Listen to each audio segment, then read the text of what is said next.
여러분 안녕하세요. 나를 위한 솔직한 의료정보, 여기는 미소로드고요. 저는 분당 미소로 한의원 조용훈 원장입니다. 벌써 세 번째 시간이네요. 지금까지 이제 과연 비염이 완치가 가능한가? 라는 근원적인 질문에서부터 비염 걸린 사람들 너무 힘들게 하는 코막힘에 대한 솔루션까지 한번 알아봤는데요. 오늘은 코막힘만큼이나 사람들을 괴롭히는, 심지어 너무 멋지지 않은 콧물에 대한 이야기도 한번 해보도록 하겠습니다. 자, 그럼 시작하기 전에 미소로로 삼행시를 한번 해보도록 하겠습니다. 미안해. 소용없어. 로맨틱하지 않아 네 콧물. 자, 죄송합니다. 콧물 정말 로맨틱하지 않죠. 자꾸 콧물 자국 나고 킁킁거리고 혹은 이제 먹기까지 하고, 로맨틱하지 않은 것도 중요하지만 사실 너무 사람들을 힘들게 해요. 오늘은 그렇게 사람들을 힘들게 하는 콧물에 대해서 이야기를 할 테니까 코 찔찔 여러분들은 오늘 저한테 집중해 주세요. 콧물, 코막힘만큼이나, 혹은 어떤 분들 같은 경우에는 내가 코막힘을 이제 적응해서 살겠는데 일상생활 하면서 콧물 때문에 너무 불편하고, 뭐 주변 사람들 보기에도 너무 민망하고, 심지어 이제 악취가 나면은 더 신경이 쓰여서 내가 콧물만 좀 덜 나도 잘 살겠다 하시는 분들도 많고요. 그 다음에 이제 공부하는 친구들 같은 경우에는 공부하려고 이제 고개를 숙였더니 콧물이 자꾸 뚝뚝 떨어져서 공부를 못 하겠다, 그래서 이제 울면서 오는 친구들도 있어요. 콧물 좋아질 수 있습니다. 콧물 안 날 수 있습니다. 콧물 때문에 힘들었던 날들이여 모두 다 안녕.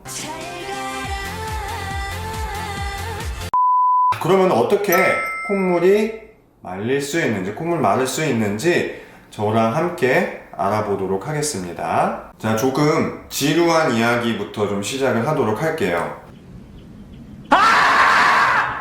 콧물이 나는 거를 우리가 치료를 해줘야 되기 때문에 콧물이 왜 나는지를 사실 알아야지 되거든요. 그래야지 이제 우리가 그런 부분들을 치료를 해줘야 된다, 이런 거를 알 수가 있으니까 그 이야기부터 좀 하도록 할게요. 너무 재미없게 하지는 않을 겁니다. 일단은 이제 기본적으로 비염이라고 하는 것은 코 점막에 염증이 생긴 겁니다. 염증이 생겨서 점막이 고장나게 됐고요. 점막에 보면은 콧물이 분비되는 조직이 있어요. 근데 점막이 고장이 나면서 이 콧물이 분비되는 조직도 고장이 나게 되는 겁니다. 그러면서 콧물이 나오는 양이나 그 다음에 콧물이 나오는 형태, 좀 끈적끈적하다는 건가, 아니면 이제 물처럼 많이 나온다거나 이런 식으로 변화가 생기면서 불편감을 느끼게 되는 거예요. 어렵지 않죠? 점막에 과민성 면역 반응이 나타나서 맑은 콧물이 흐른다. 그러면 이제 우리가 이걸 알레르기성 비염이라고 하는 거고, 어떤 감염이 발생을 했어요. 그로 인해서 초록색의 끈적한 콧물이 나온다. 그러면은 축농증이라고 이야기를 하면 됩니다. 물론 이제 축농증이 다 그런 건 아니겠지만 간단하게 이제 설명을 좀 드리기 위해서 축농증만으로 좀 설명을 좀 하겠습니다. 결론적으로 말씀드리면 이제 점막에 어떤 면역 반응이 나타나게 되고, 이로 인해서 염증이 생기고 점막이 고장이 나면서 홍수가 나거나 아니면은 끈적한 형태의 콧물이 나오는 것, 이게 이제 우리가 불편감을 느끼게 되는 이유다라고 보시면 될 것 같아요. 자, 그러면은 콧물이 나오는 이유를 알았는데 이거를 이제 어떻게 치료를 해야 될까요? 먼저 양방에서 이제 접근하는 방식에 대해서 설명을 좀 하도록 하겠습니다. 이제 알레르기성 반응이 나타났어요. 콧물이, 맑은 콧물이 많이 흘러요. 그러면은 일단은 항히스타민제 처방을 할 겁니다. 알러지 반응을 차단하기 위해서. 만약에 초록색의 끈적한 콧물이 나와요. 축농증이 발생을 했다. 그러면 이제 감염으로 인한 거기 때문에 항생제를 처방을 하겠죠. 기타 이제 다른 약들도 처방을 좀 하겠지만 사실 중요한 부분은 이제 그런 약들이라고 보면 될 것 같습니다. 자, 그러면은 우리는 어떻게 접근하면 될까요? 아까도 말씀드렸지만 점막에 면역 반응이 나타나면서 콧물이 많이 나거나 콧물의 느낌이 달라지는 겁니다. 결국은 이 점막에 있는 콧물 분비 조직이 문제가 되는 겁니다. 콧물이 어떠한 형태로 나든지 얼마나 많이 나든지 이거는 그냥 결과론적인 이야기였던 거고, 범인은 이 점막에 있는 분비 조직이 범인이었던 거예요. 그래서 우리는 이 조직을 정상화시켜 줘야 되고, 그래서 우리는 이 점막을 직접 치료하는 방법을 선택을 합니다. 점막을 치료하는 방법은 몇 가지 있을까요? 자, 오늘은 몇 편이죠? 3편입니다. 3가지 방법이 있습니다. 첫 번째는 점막을 직접 자극하는 치료입니다. 말 그대로 고장나 있는 점막을 우리가 직접적으로 고쳐주는 건데요. 점막에 있는 분비 조직이 문제가 됐기 때문에 이걸 우리가 과감하게 직접 자극을 해주는 거예요. 우리가 이제 자극할 수 있는 점막은 크게 이제 2가지가 있는데, 합의갑계, 중비갑계 이 2가지가 있는데, 이걸 직접 자극함으로 인해서 점막을 정상화시킬 수 있게 우리 몸에 신호를 보내주는 겁니다. 2번째는 특수 배농 치료입니다.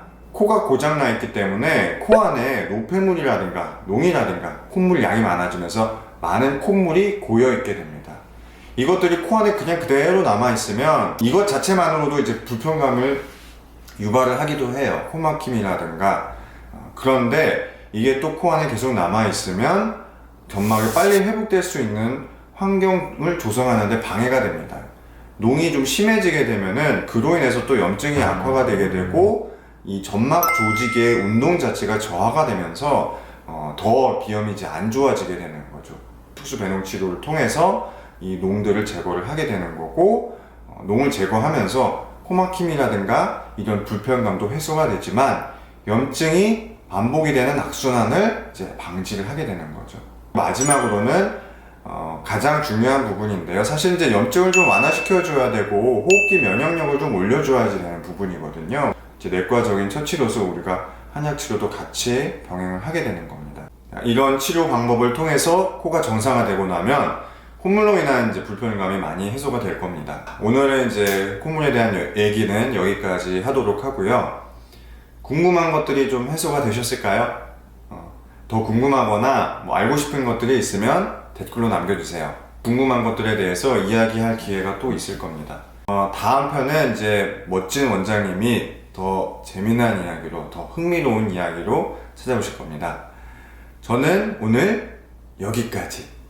바이바이.